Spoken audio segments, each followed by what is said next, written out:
We've got Dr. Isuwa Dogo, who is the National Publicity Secretary of Middle Belt Forum. Thank you for coming on this morning. Thank you for having me. Well, you heard the man from Miyetti saying that the Middle Belt, the past leader, was preaching hate speech. He also did say that there's this attempt to blackmail, criminalize what he described as herding in this country. But let's get your immediate response to what he said about the former statements.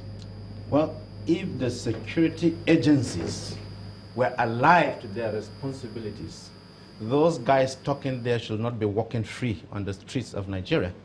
Why? Because they are terrorists.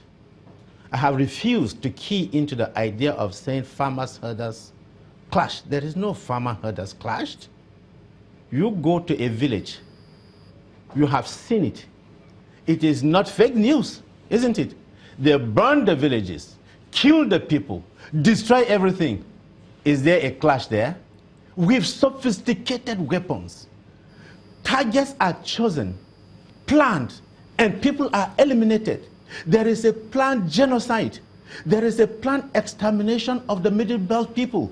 There is a deliberate compromise of these people who are criminals, who are terrorists, who are the same thing like Boko Haram. They are not different from them, and they are there. They are not herders. But even though the government has not declared them as terrorists, maybe independently calling them so. I am saying so. But since I didn't start saying it today, I started saying it since 2011.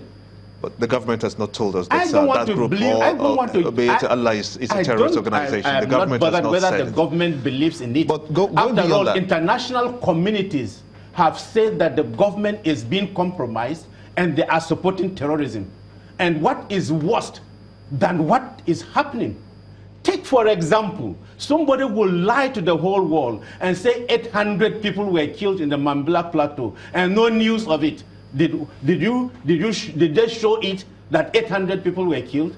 They were killed and simply swallowed them or thrown them into the ocean or into the river, and the corpses were not known and nothing happened. And it is an afterthought to now tell the world, oh, 800 people were slaughtered. But when it happened, why didn't they tell the world that 800 people were slaughtered? So these same people are the terrorists. Let me tell you, you have different types. What these people are the Boko Haram promoters.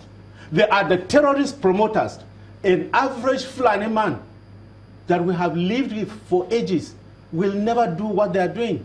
They are simplistic in their thinking, straightforward, honest, and dedicated. If you offend them, they will retaliate. If you don't offend them, you are their friend. Now, how many people, our people, have gone out to go and kill Fulanis in their villages? How many Fulani villages have been burnt? And how many Fulanis do you have in a small community? Let's look at Can there be even up to 50? Let's look at that just situation that just happened recently where over 100 people were murdered. No, please. No, hold on. Let me see. Let me confirmation about 268 people were killed. Okay, if you say so, coming from you. But if you have to look at that scenario against what our guest in Abuja from Miyetti Allah Cattle Hori, from Magban instead. He said that their member made that categorical statement claiming that they perpetrated that attacks and have dissociated the whole organization from a particular individual who belonged to them as a high-ranking member. How do we delineate that? Sorry, I didn't get you very well. A member of Magban, a high-ranking member, came out and made the declaration that they carried out that attack in Jos, the Plateau State capital. But they carried out the attack. Yes, but the leadership now of the party of the group has come out to say that no, he spoke on his own. He has no right to speak on our behalf. How do you weigh that? That is to demonstrate categorically they are trying to deceive the Nigerian people and the whole world on what is happening. But all of them are one and the same thing: criminals, terrorists, and they know it. And the security agencies should not allow these people to walk free. Is it not justified? Is it not justified for the umbrella body now to come and say that our member, yes, he said so, but he spoke on his own. He's not part of us. He couldn't have spoken on his own. He cannot have the ability to supply the weapons and identify the people. And you know, somebody there in Joshua said categorically, when there was 24-hour curfew, they saw military people escorting cattle. Escorting the terrorists. How did they manage to come out when there was 24-hour curfew? Because a same scenario happened in Kaduna State. On the 24th of December 2016, there was 24-hour curfew. We sat down, we saw about 15 armored tanks that passed to Kafanchan. More than 35 trucks of police and soldiers passed to Kafanchan. 24-hour curfew, and they were slaughtering people in Kafanchan like chickens. And the people said, they asked the police and the army, who was and they said, the terrorists. The terrorists were slaughtering people. Are you getting me? How? And the army and the police, as they said, that they had not been given orders.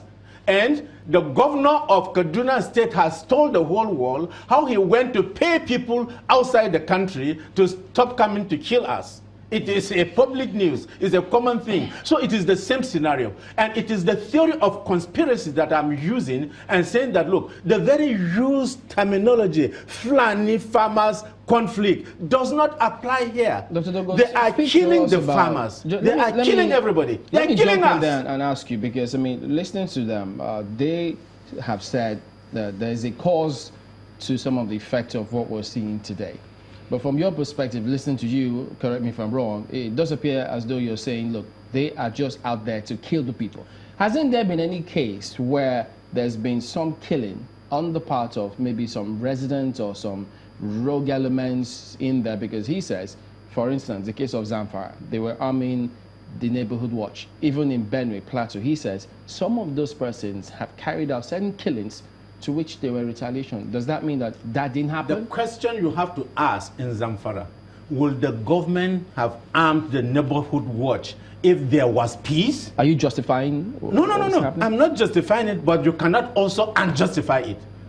The first thing that the Zamfara governor would have done is because of the perpetuity of the killings in Zamfara that he set up the neighborhood watch. So why didn't he disarm them again after? Why will he disarm them when the killers, the terrorists, have increased in number? What I am trying to tell you here is that they are using, it's just the same thing when Boko Haram started. They started by burning churches. They started by killing Christians. I am sure I was here, which I said that, look, it is just a ploy to make the Muslims think that they are for them, but they were not, and that the Muslims will suffer more. So any sensible, responsible, reasonable person, Christian or Muslim, should know that we are dealing with terrorists probably worse than Boko Haram. Let me ask you, and they should be cut to size. We've heard the president and say, their sponsors are there. We've heard the president say that, look, if anyone is seen bearing arms, they should be arrested. So if you say then that they arm those neighborhood watchers, is there any law that approves or warrants? He's saying it now, not then. No, but I think the president has said it before. No, look, let me ask you this question.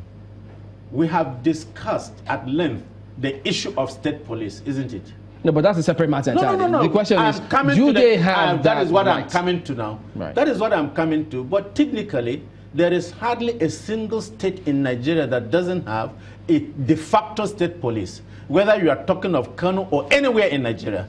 And the reason for setting up the neighborhood watches is because the security agencies failed to protect lives and property. There are two separate things there. It's one thing. Separate. Let me make my point. They set up because there was insecurity. So let me ask the question. Because there was security. Let me rephrase the question then. The first is, if the state assemblies make a law for, say, neighborhood watch, and then they set them up, it's different from allowing them to bear arms, aren't they? They're two separate things. That is what he is saying. No, I'm asking you because if you say that they arm them to bear arms. I don't know if they bear arms.